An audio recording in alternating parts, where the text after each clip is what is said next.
Welcome to video 2 in our membrane transport lesson. In this video we're going to talk primarily about how solutes move within the body with a particular focus upon diffusion. So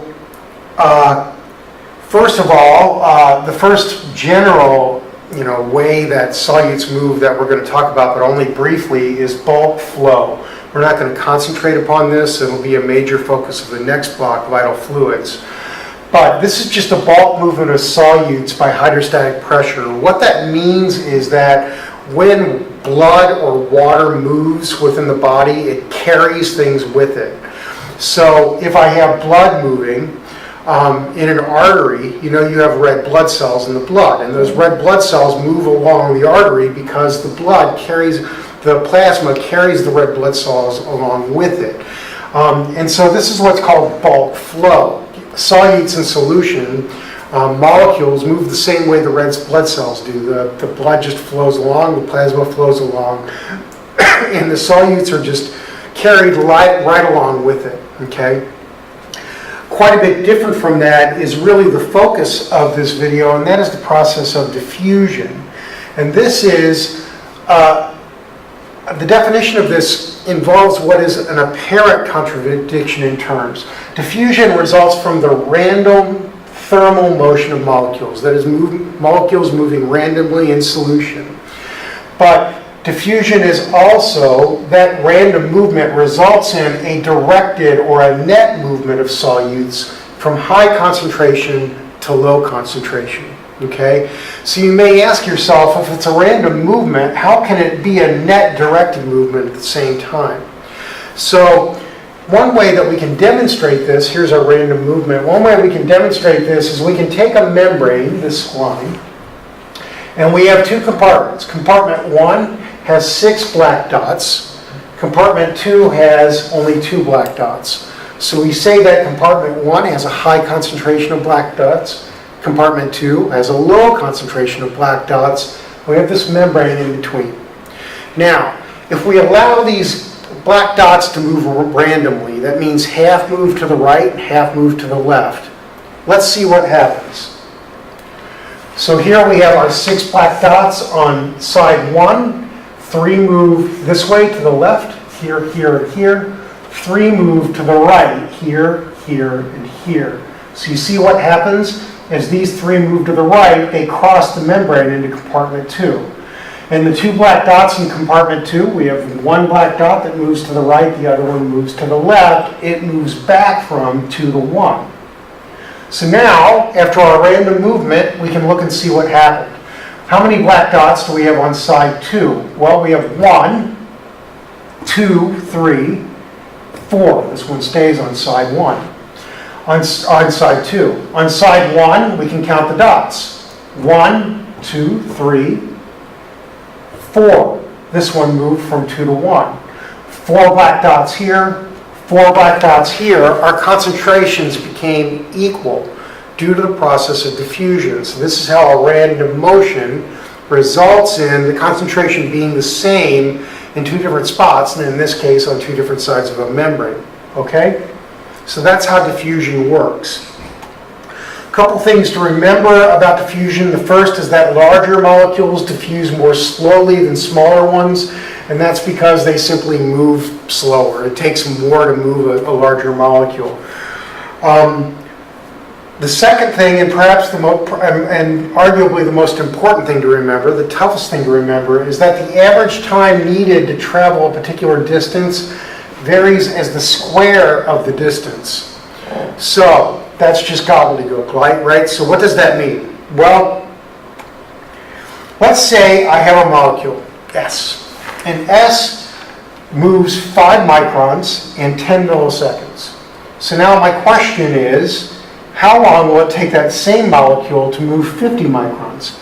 Well, if you're a normal person, you'd say, well, if it took 10 to go 5 microns, and this is 10 times longer, 50 microns, then this is 10 times the distance, 50 microns, then this will take 10 times longer. So if it takes 10 milliseconds to move 5 microns, if you have any common sense, you'd say, well, it'll take 100 milliseconds to move 50 microns, 10 times farther. Well, welcome to medical school. You're not allowed to have common sense anymore because that's not the way that it works. In fact, it doesn't take 10 times longer to move 10 times the distance. It takes 10 squared times longer or 100 times longer to move 10 times the distance. So if you want to know how long it's going to take, you take your 10 milliseconds and you don't multiply by 10, you multiply by 100, and it actually takes 1,000 milliseconds or 1 full second to move 50 microns.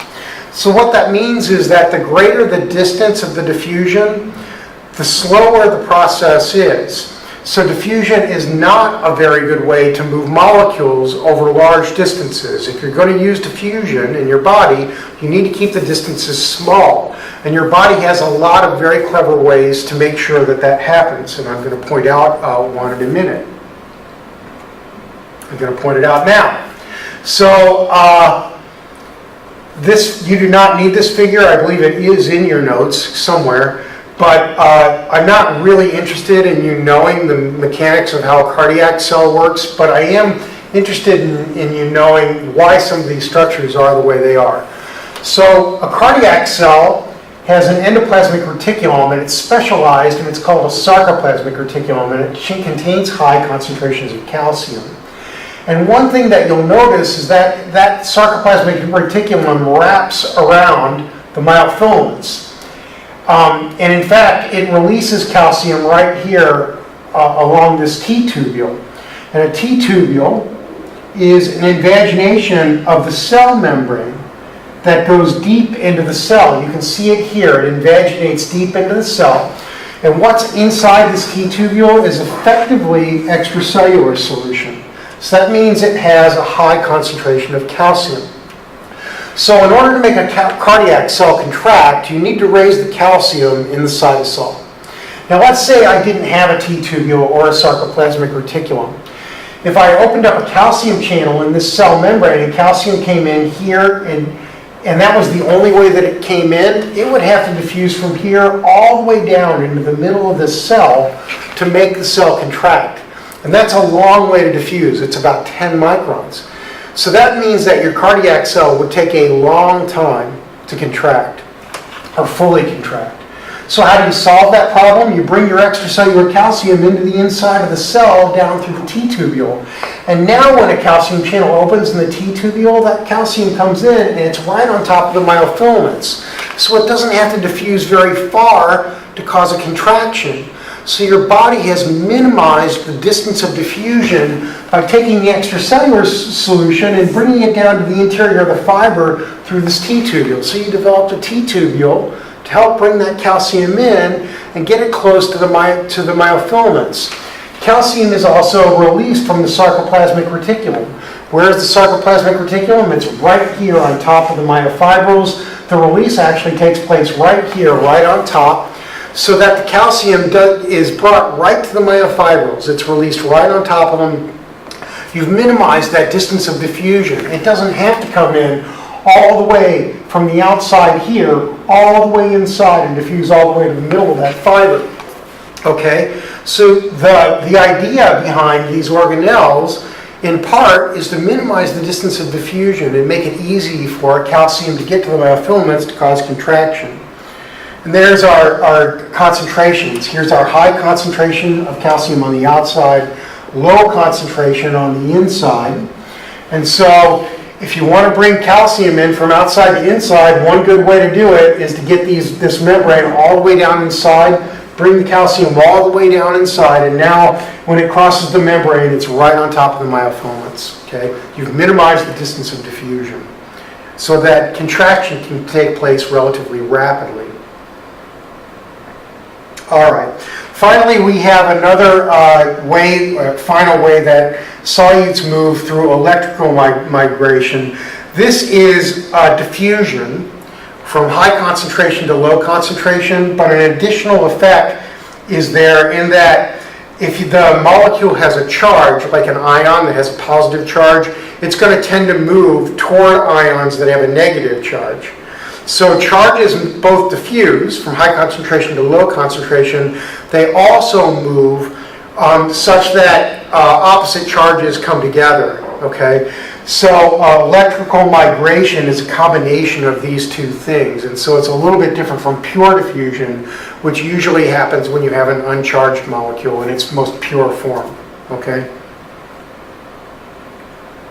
Okay. So let's end this right here, and we'll pick up the next video with the concept of flux and further discussion of how molecules move across the membrane.